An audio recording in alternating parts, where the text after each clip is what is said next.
अब एक भी एग्जाम वो सही तरीके से नहीं करा पा रहे तो उसे क्या राज संभलेगा, क्या वो राज में वो कर सकते। तो आज जो ये प्रदेश की जो हालत है वो किसी से छुपा हुआ नहीं है। और आप देखे होंगे जिस प्रकार से इन्होंने गड़बड़ किया। मैं तो आज चंपई सोरेन जी से मैं कहूंगा कि अब याद रखना, अगर आपने कहा कि उसी रास्ते पर उस काम को आगे बढ़ाएंगे तो जैसे हेमंत सोरेन का ठिकाना होटवार जेल बना है तो आने वाला कल अगर आप भी उसी रास्ते पर चलेंगे तो आपके लिए भी जगह वही सुरक्षित करा दी जाएगी। तो ऐसे ये कैसे चल सकता है? तो इस प्रदेश में राज्य के साथ ये लूटने में और लुटेरियों को जो संरक्षण देता हो, लुटेरियों को जो बढ़ावा देता हो, आज इस प्रदेश की यह हालत पैदा हुई है। आपने देखा कि इस प्रकार से हेमंत सोरेन जी सदन में तो कहते हैं, अभी आप सब लोग यहाँ उल्लेख किसी लड़के ने कर रहे थे कि भाई हम झारखंड छोड़ देंगे, राजनीति से संन्यास ले लेंगे, हमारा नाम बता दो। भाई किसको बता रहे थे नाम बता दो? ये जो मनी लॉन्ड्रिंग होता है उसमें नाम से नहीं होता है, बेनामी संपत्ति लोग अर्जित करते हैं, उसी को मनी लॉन्ड्रिंग कहते हैं। और बेनामी संपत्ति इन्होंने किस प्रकार से अर्जित किया है? कहीं एक डॉक्यूमेंट है, दस्तावेज है, नाम बदल बदल करके इस व्यक्ति ने जमीन लिया है। हेमंत सोरेन का नाम हम सब लोगों ने सुना है, बसंत सोरेन का नाम हम लोगों ने सुना है, शिबू सोरेन का नाम हम लोगों ने सुना है, दुर्गा सोरेन का नाम हम लोगों ने सुना है। लेकिन नाम बदला तो कहीं कुमार लग गया, नाम बदला तो कहीं प्रसाद लग गया, नाम बदला तो शिबू नहीं शिव हो गए। क्या बताएंगे ये? भाई आप नाम बदल बदल करके दूसरों के नाम से आप करते हैं। आप कहते हैं मेरे नाम से वो 8.5 एकड़ जमीन नहीं है, आपके नाम से होता तो फिर दूसरा केस होता, मनी लॉन्ड्रिंग की नहीं होती। ये तो आपने उन लोगों के गरीब ऐसे लोगों के नाम जिसका कोई आता पता नहीं है, और जिस दिन ईडी वालों ने इनको नोटिस किया, सम्मान किया, अगस्त के 7 या 8 अगस्त को इनको सम्मान किया, इस 14 अगस्त को हाजिर होने के लिए, और हेमंत सोरेन जी 14 अगस्त को हाजिर नहीं होते हैं। उनको ये पता चल गया कि हमको क्यों नोटिस किया गया। 15 अगस्त को झंडोत्तोलन करते और 16 अगस्त को उस जमीन की रिस्टोर के लिए एक मुंडा से उन्होंने आवेदन कराते हैं। और बड़ा इंटरेस्टिंग है, फिर आवेदन वो पड़ा ही रहता है। उनको लग रहा था कि शायद कोई देखभाल नहीं करेंगे।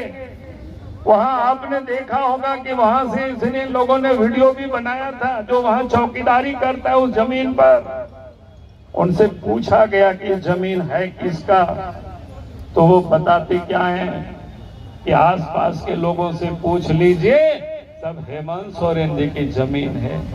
उन्हीं लोगों ने हमें भी यहाँ रखा है देखभाल के लिए। और आश्चर्य है, और बोलता है कि हमारा उससे कोई संबंध नहीं है, मेरे नाम से नहीं है। कौन कहता है आपके नाम से?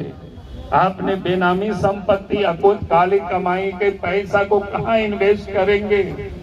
तो काली कमाई की पैसा को कहीं इन्वेस्ट अपने नाम से तो नहीं कर सकते हैं, दूसरों के नाम से करना।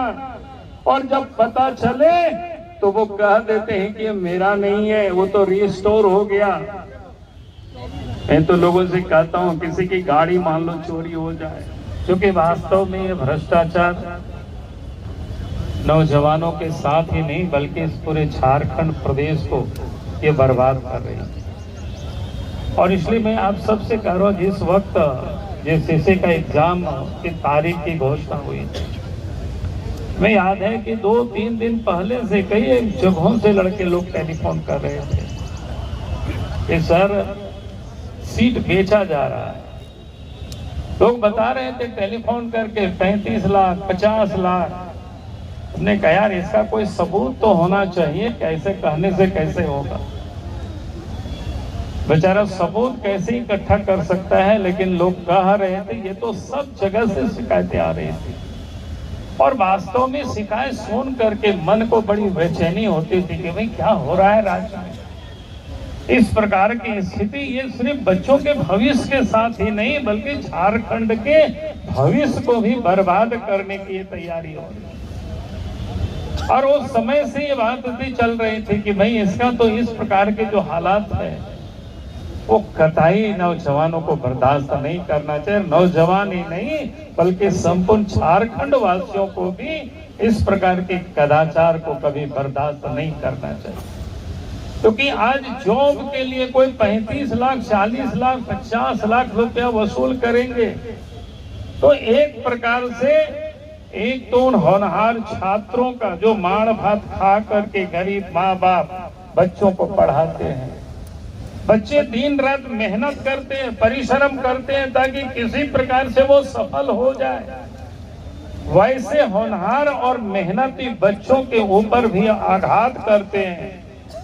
और दूसरा जो पैसे लेकर के अगर कोई कर्मचारी बनता है, सरकारी पदाधिकारी बनता है या दफ्तरों में कोई किरानी बनता है तो आप समझ सकते हो कि करप्शन की बुनियाद को डालता है। अब जब करप्शन की बुनियाद को जब डालेंगे तो फिर उसे फल क्या होगा, उसे तो करप्शन ही और बढ़ेगा।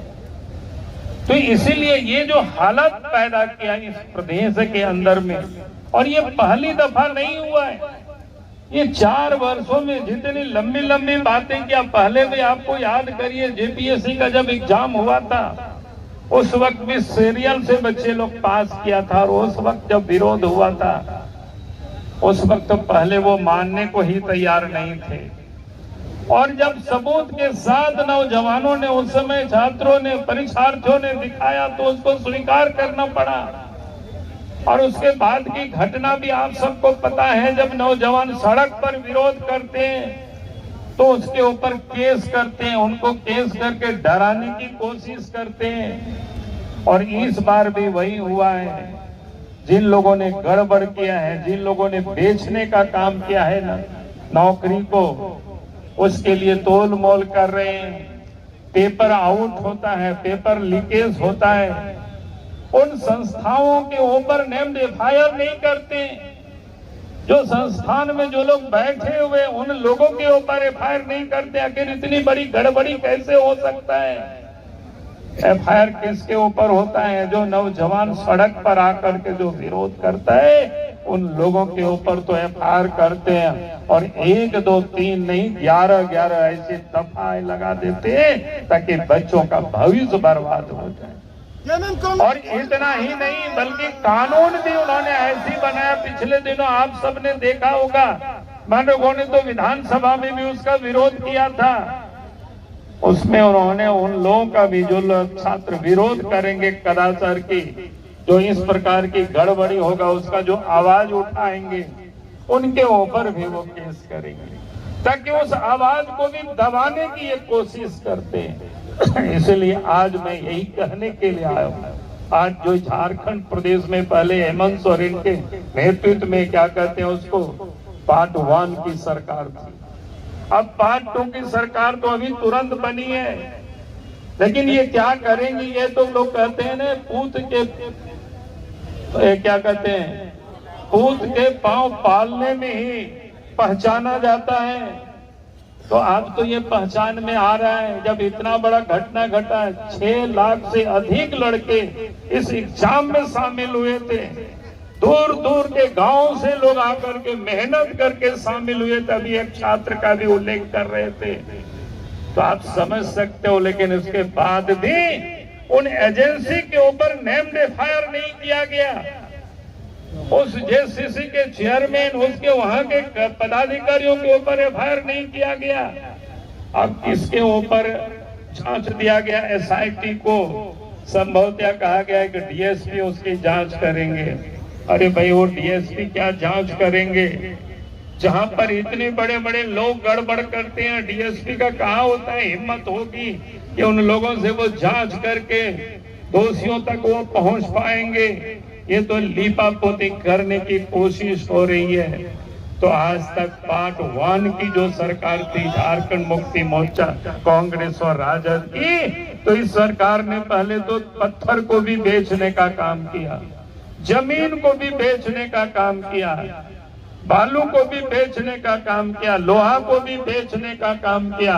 अब तो झारखंड के बच्चों के भविष्य को भी बेचने का काम कर रहे हैं। तो ऐसी सरकार को अब इस राज्य से उखाड़ने में ही फायदा है और उसके लिए हमें लड़ना, क्योंकि आज इस